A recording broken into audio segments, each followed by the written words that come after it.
I'm so sorry. I lama gila menghilang. Hai semua, Happy New Year. Okay, I tak pasti kita bersua ni saat-saat akhir 2023 atau awal 2024. Apa-apa pun, kita bertemu lagi dalam Kisah Seram. I'm so sorry. I lama gila menghilang. Bekerja, tak ada masa nak record. Like I always mention kan, I dah tak ada bank. I memang dah habis bank. I memang nak kena upload baru ni, nak kena record baru. So anyway, kali ni I nak share satu kisah yang dihantar oleh Kaisah. Okay, so Kaisah punya cerita ni dia ada sedikit flashback dan kemudian ke waktu yang nyata lah. Kisah hidup dia ialah dia masa kecil, dia punya rumah parents ni semua diorang pernah menyewa di rumah yang berhantu. Sebelum I mula cerita, subscribe lah dulu.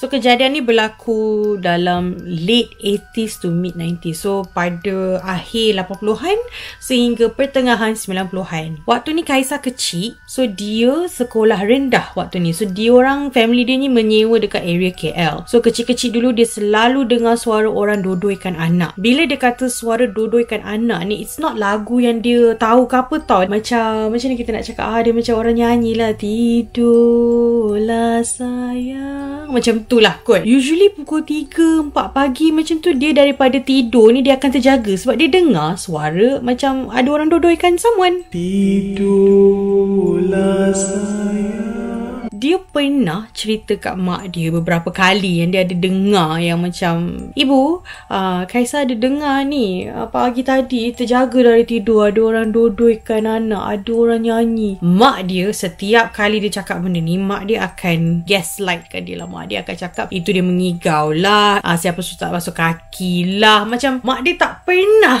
ambil berat tentang apa yang dia cakap. Mak dia mengatakan yang itu hanyalah rekaan, itu hanyalah mengigau. Selain dia mendengar suara orang dodoikan anak ni, dia juga beberapa kali dalam waktu yang lebih kurang sama, 3-4 pagi macam tu, dia dengar macam ada pesta kat bawah.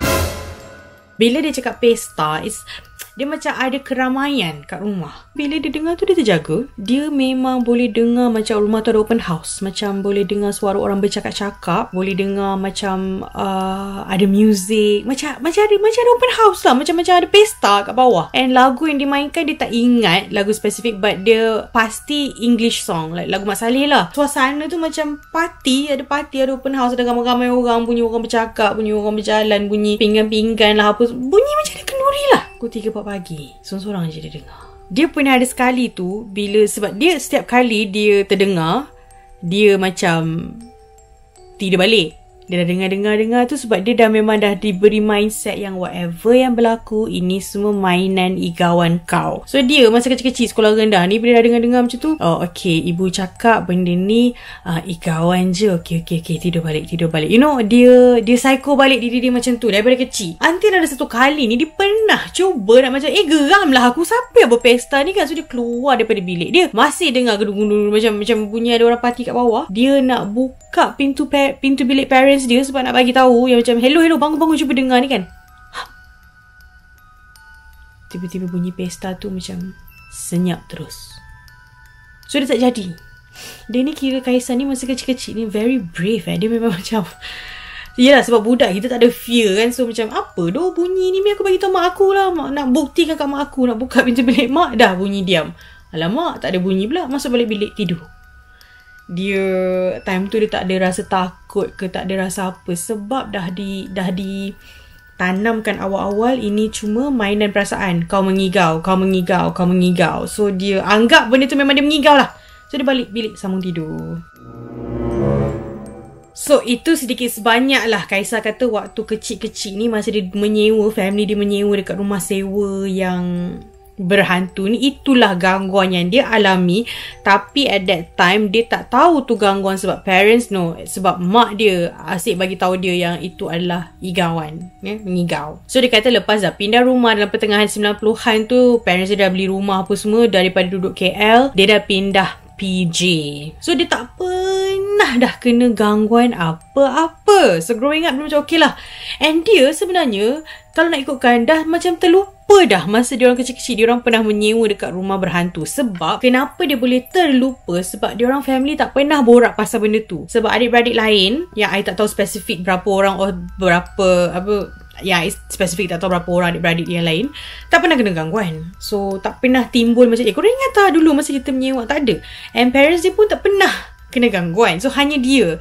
That's why topik gangguan dekat rumah sewa lama tu tak pernah bangkit. So sampai dia dah membesar, dah grow up semua, dia dah terlupa pasal gangguan itu. Tak pernah kena gangguan apa-apa dah dalam hidup dia sampailah baru-baru ni tahun 2022. Ya, tahun lepas. Kita nak habiskan 2023 ni.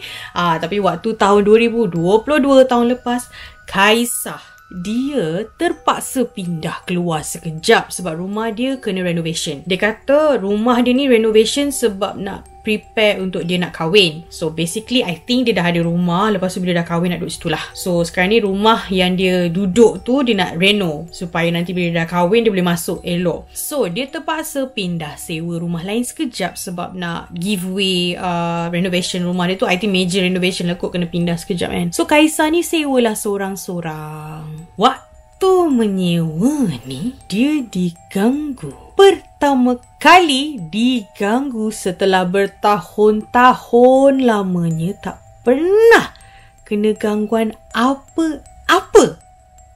Tak pernah.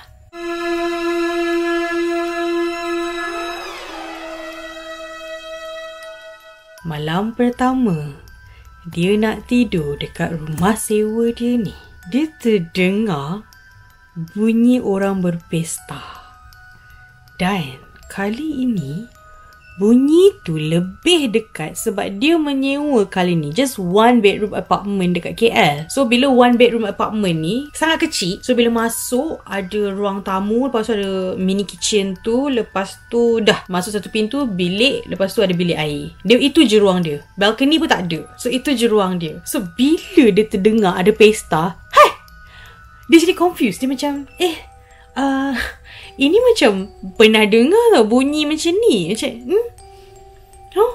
dia jadi confused sebab dia macam terdeja vu sekejap. Macam ni bunyi macam dia dengar dulu-dulu. Tapi masa dulu-dulu dia dekat atas, bilik dia dekat atas. So dia dengar pesta-pesta punya sound ni dekat bawah. Sebab ruang tamu, rumah family dia menyewa dulu rumah teres. So atas bawah. So dengar jauh kat bawah. Tapi boleh dengar.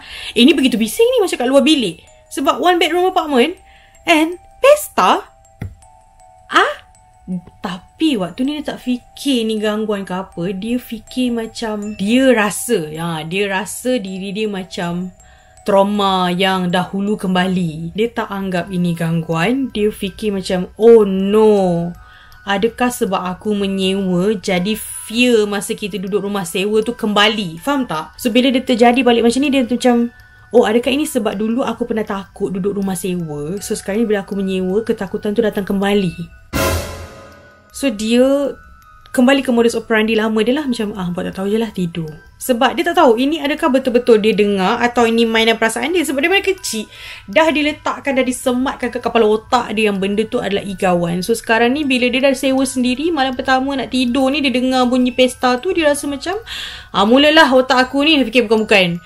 So tak apa, dia decide untuk just tak apa, aku tidur je. Ini semua mainan perasaan. Dia macam ni lah, macam cerita Piramli tu. Coba macam tu.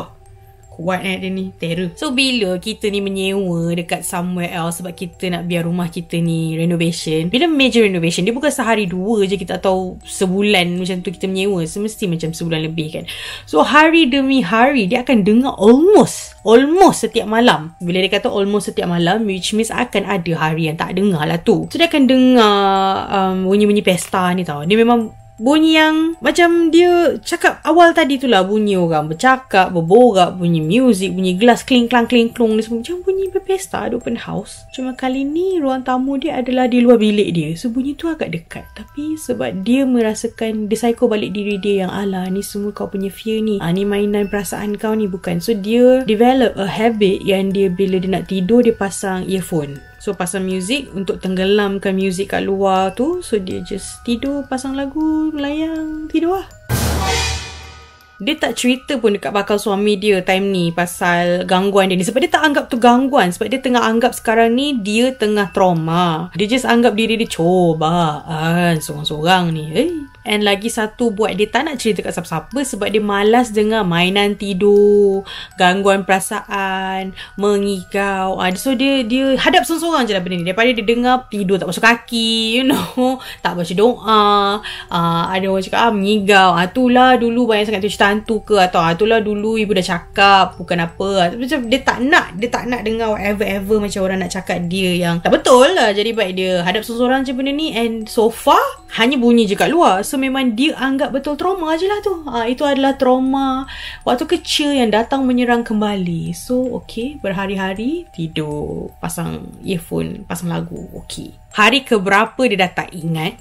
Tetapi dia notice ada kesan tapak tangan dekat tingkap dia. Tingkap bilik dia pula adalah bukan tingkap pun. It's just a glass window yang memang tak boleh buka sebab dia dekat tingkat 20 lebih.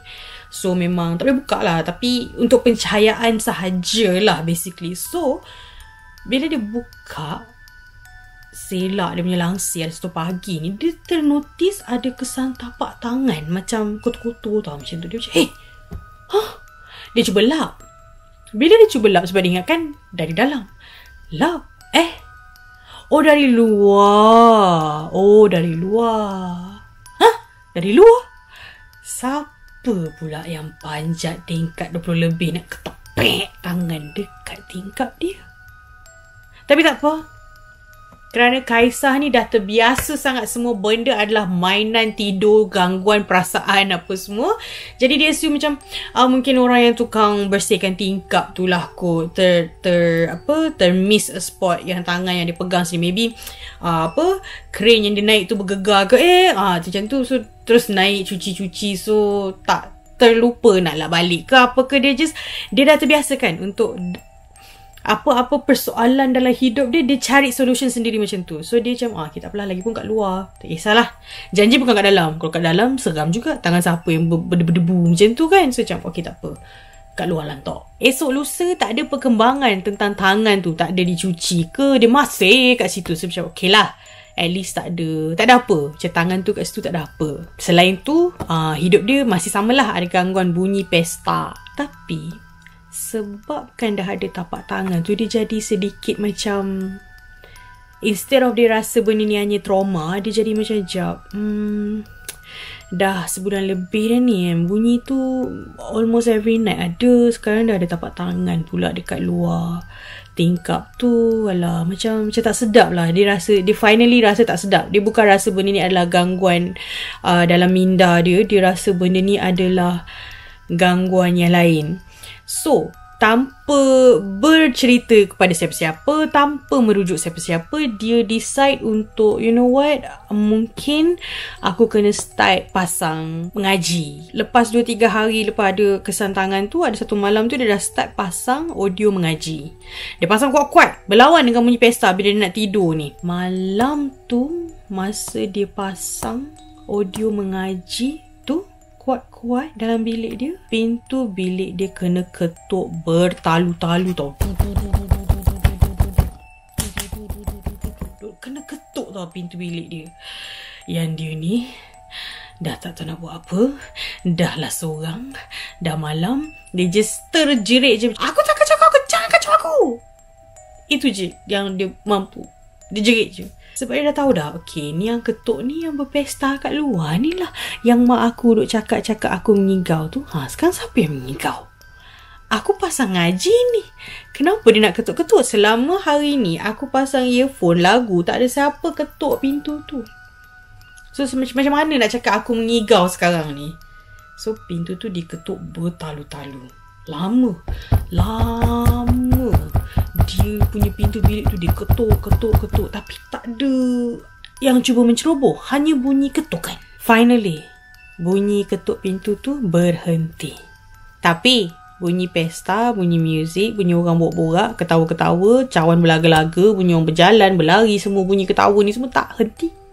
Masih ada kat luar. So dia lega lah. At least benda tu kat luar. Kau nak ketuk pintu tu ke, kau nak pergi menyanyi ke, kau nak berborak ke, kau nak ketawa ke, kau kat luar, kat dalam dia mengaji. So takkan ada siapa yang boleh kacau. So dia lega. Dia dalam dia takut lega tu dia terlelap tidur. So benda ni berlarutan berhari-hari lah. Dah dekat 2 bulan dah. Ada satu hari ni dia tak ingat hari spesifik ke berapa, dia tak ingat dah. Tapi yelah dah 2 bulan, dah ada sebulan lebih, dekat 2 bulan dah lah memang menyewa kat sini. Dia dah expect dah masa nak tidur ni memang akan ada lah ni kan bunyi-bunyi, kawan ketuk pintu aku. Sebab dia memang sebelum tidur dia akan pasang mengaji. Dia dah bersiap sedia. Tapi dia kata hari tu sangat pelik. Daripada petang dia balik kerja, dekat rumah tu macam senyap yang lain macam. Senyap sunyi. Keadaan ni sangat pelik. Dia macam Kuala Lumpur, orang, kau akan dengar bunyi ambulans lah, bunyi orang racing lah. Kalau tak racing pun tiba-tiba orang rem motor, rem kereta, orang bunyi horn-horn, tak kira pukul berapa. Bunyi yang dah start macam menyeramkan. Masuk rumah sendiri, kau faham tak? Masuk rumah sendiri pun macam rasa sebut tak kena. Senyap sunyi yang tak kena. So tapi tak apalah. Dia nak macam mana kan, dah memang itu yang tempat dia menyewa. So dia ni dengan hati-hati kering dia, okay tak apalah, decide untuk macam biasa dia nak tidur. Tapi masa nak tidur ni teragak-agak. Dia kata nak pasang ke tak malam ni sebab tak ada bunyi. Senyap sunyi. So dia pula fikir macam, okay, ke segala gangguan ni dah berakhir. So aku tak payahlah pasang kod audio ngaji ni. Macam tu dia teragak-agak, nak pasang ke tak, macam tu. So dia decide untuk tak pasang. Sebab dah lama sangat dia tak dapat suasana yang senyap sunyi. Sebab dia sebenarnya adalah manusia yang kalau tidur dia perlukan kesunyian. Dia suka tidur dalam keadaan senyap. Tapi sejak ada gangguan bunyi ni semua kan, dia asyik pasang headphone kan. So dia macam okay lah, finally malam ni maybe dia dah dapat nikmat untuk tidur dengan cara yang tenang. So dia tak pasang audio mengaji, and bunyi pesta pun tiada. So dia ingat dia dapat tidur dengan aman dan tenang. Dia silap. Dia tarik selimut, mata nak lelap. Dia tengok je siling. Tiba-tiba dia terdengar macam bunyi tapak kaki kuda ya. Kedekuk. Dia dah macam, ya Allah, takkan bunyi kuda kan? Memang dia dengar jelas dekat luar bilik. And dia intai dekat bawah pintu tu macam ada pergerakan, ada bayang-bayang. Ada bunyi kuda pula. Takkanlah binatang naik kat tingkat 20 lebih ni apa? Dia nak cuba bangun, nak check. Tapi dia takut. Bunyi kuda. Dia biasa dengar bunyi tapak kaki orang berjalan tau. Kasut tumit, kasut lelaki. Dia biasa dengar. Yang keletak-keletuk orang ni, dia biasa dengar. Orang lari-lari, orang berjalan, dia biasa dengar. And memang dia biasa nampak pun bila masa bunyi pesta tu, kalau ada bayang-bayang bergerak tu. So dia biasa. Tapi bila bunyi tapak kaki kuda ni, dia kata sebiji bunyi macam korang tengok movie tu lah. Macam kalau orang Muhammad Saleh ni tengah bawa kuda berjalan kat hutan ke apa kan, bunyi tapak kaki kuda tu slow kan, gedebuk. Macam tu, macam kuda berjalan, faham tak? So dia dah macam, ya Allah, ni apa ni? Tapi dia takut nak pergi check. Sebab ini not familiar. Kalau setakat bunyi pesta tu dia dah biasa dari kecil. So dia boleh beranikan diri cakap, igawan. Tapi ini bunyi haiwan dalam rumah. Dia dah takut. Dia dah takut gila time ni. Dia nampak tombol pintu bilik dia tu berpusing. Waktu ni dia dah mengiring dah. Dia tengah tengok je. Dah lah tadi dia intai ada pergerakan dekat depan pintu, dan dia mendengar bunyi tapak kaki kuda. Tapi dia tak dengar kuda mendengus ke apa ke tau. Tak ada. Dah lah sunyi sepi. So bunyi tapak kaki kuda berjalan tu sangat clear. Sekarang tombol pintu bilik dia berpusing. Allah, Dia dah kunci. Dia memang kunci ya. Sebab dari malam pertama dah ada pesta kat luar kan. Dia memang kunci. Sebab tu hari tu masa dia pasang audio mengaji pun hanya ketukan. Tak ada apa yang masuk pun. Sebab dia kunci pintu bilik dia. Tapi benda-benda ni, kalau kita kunci pintu bilik pun, kau ingat dia tak boleh masuk ke? So slowly dia tengok pintu bilik dia terkuat, terbuka. Allah Akbar. Buka.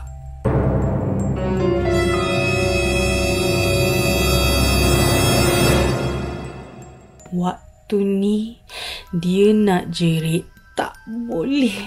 Dia rasa macam orang tekuk mulut dia, tak boleh.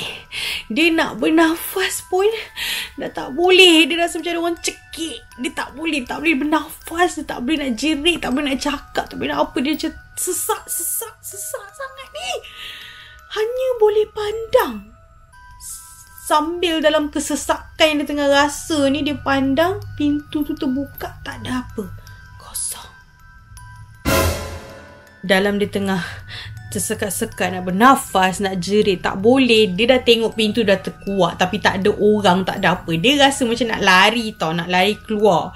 Masalahnya dia tak boleh bangun. Dia tak boleh bangun. Dia rasa macam badan dia ni tak tahulah, kena kawal. Nak jerit tak boleh, nak bernafas, nak gerak tak boleh, semua tak boleh. Macam dia hanya mampu menangis je. And sangat takut, menangis teresak-esak tapi tak ada bunyi. Faham tak? Macam nangis tak ada bunyi. Sebab dia pun tak boleh nak berbunyi apa. Tak tahu macam nak explain. Dia kata sampai mata dia dah kabur-kabur sebab dia tak boleh nak gerak, tak boleh nak lap. Air mata berjurai-jurai, dah takut sangat. Tak boleh nak bergerak, tak boleh nak jerit. Air tu dah bertakung kat mata, duk keluar tak henti-henti sampai dah kabur-kabur dah. So dalam keadaan sangat kabur, tapi dia nampak memang tak ada orang, tak ada apa lepas pintu tu terbuka. Dan pintu tu terbuka dah lama. Dia hanya tenung pintu tu sambil menangis, sambil tersekat-sekat nafas ni semua. Tak ada apa yang masuk. Tak ada. Entah macam mana dalam kekalutan yang dia rasa tu, slowly dia rasa macam ada orang naik katil dia. Dia boleh rasa ada sesuatu yang naik atas katil dia dan benda tu baring sebelah dia. Dia boleh rasa. Dia rasa macam ada orang tarik badan dia untuk menghadap belah sana. Sebab kan dia tengah mengiring ni. Wak, kena tarik pusing. Waktu tu dia memang tutup. Mata dia tutup. Dia tak nak tengok. Dia tak nak tahu apa yang kat sebelah ni. Ya Allah, dia tak nak tahu. Dalam hati dia hanya la ilaha illallah, la ilaha illallah. Dia tak boleh cakap benda lain pun. Dia kata time tu memang hanya la ilaha illallah, la ilaha illallah, la ilaha illallah, la ilaha illallah, la ilaha illallah. Hanya itu dia ucap berulang kali sambil menangis, sambil nafas tersekat, sambil tak boleh jerit, sambil mata tertutup, tak nak nampak. Dan dia dalam keadaan macam tu, dia tak tahu lah dia pengsan ke atau dia tertidur sebab tahu-tahu dia terjaga dah siang. So Kaisar bangun, dia masih takut. Dia takut. The first thing dia check lepas dia bangun tu, pintu bilik dia terbuka. So bila dia tengok pintu bilik terbuka, itu dah mengiyakan dia yang what happened last night wasn't a dream. Dia tengok baju tidur dia, penuh kesan tapak tangan yang kotor macam tanah-tanah berdebu tu. Penuh kat baju tidur dia. Kesan tapak tangan tu sama macam kat tingkap tu. Dia takut sangat, dia nangis. Dia terus pergi bilik air, mandi, dia bungkus baju tu, dia buang. So, dia siap pergi kerja, dia buat macam biasa. Dia kata sejak kejadian tu, dia tak pernah tidur tanpa wuduk. Tak pernah tinggal solat dah langsung. And dekat rumah sewa tu, tak kira siang atau malam, bila dia ada dekat rumah, dia memang akan pasang audio mengaji tu. Dan dia sendiri pun akan mengaji sekali. Dia bukan macam setakat pasang radio je, tak ada. Dia akan mengaji. Bila dia ada kat rumah tu, dia mengaji. And most of the time, dia kalau boleh elak duduk rumah seorang-seorang, dia elak. Alhamdulillah, lepas dia buat macam tu, tak ada dah gangguan bunyi pesta. Tak ada dah gangguan ada bunyi kuda. Tak ada gangguan untuk menceroboh masuk bilik ke apa, tak ada. Cuma Lepas habis menyewa tu, dia dah balik kepada rumah lama dia. Dah settle renovation. Memang dekat rumah yang dia duduk tu, yang sepatutnya dia duduk tu, yang renovate tu, memang tak pernah kena gangguan apa-apa. So hidup dia aman damai, tenang, tak ada apa. Cuma lifestyle dia macam tu lah. Dia tak miss solat. Dia memang sebelum tidur memang always ada wuduk. So dia kata dah lama lah juga perkara tu dah settle. And dia pun dah kahwin. So bila husband dia pindah masuk rumah yang dah renovate tu, everything okay je. Tak ada pernah kena gangguan apa tu semua. Cuma dia tertanya-tanya. Dia nak tanya pendapat kita semualah kot. Patut tak dia bagi tahu husband dia pasal gangguan yang dia pernah kena, yang dia pun tak tahu apa yang berlaku, tapi patut ke dia cerita dekat husband dia yang dia pernah kena gangguan dekat rumah sewa sementara tunggu rumah dia orang tu renovate tu? Since dah tak ada apa ni, patut ke dia biarkan sahaja benda tu jadi rahsia diri dia lah.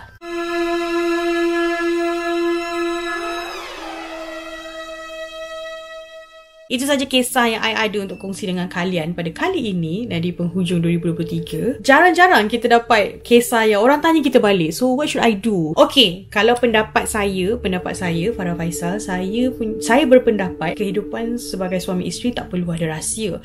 Tetapi ada ustaz cakap kalau ia tidak memudaratkan ke atau apa ke, macam apa yang berlaku pada kita sebelum kita kahwin, kita tak semestinya kena bagi tahu pasangan kita. I rasa you kena rujuk pakar. Tapi kalau you tanya I rasa bagi tahu je supaya macam ni supaya, sebab kita tak tahu gangguan tu berlaku waktu sekolah rendah, lepas tu dia berhenti, lepas tu tiba-tiba you menyewa, kena balik gangguan tu. Tapi kali ni lebih ekstrim, benda tu pancak katil.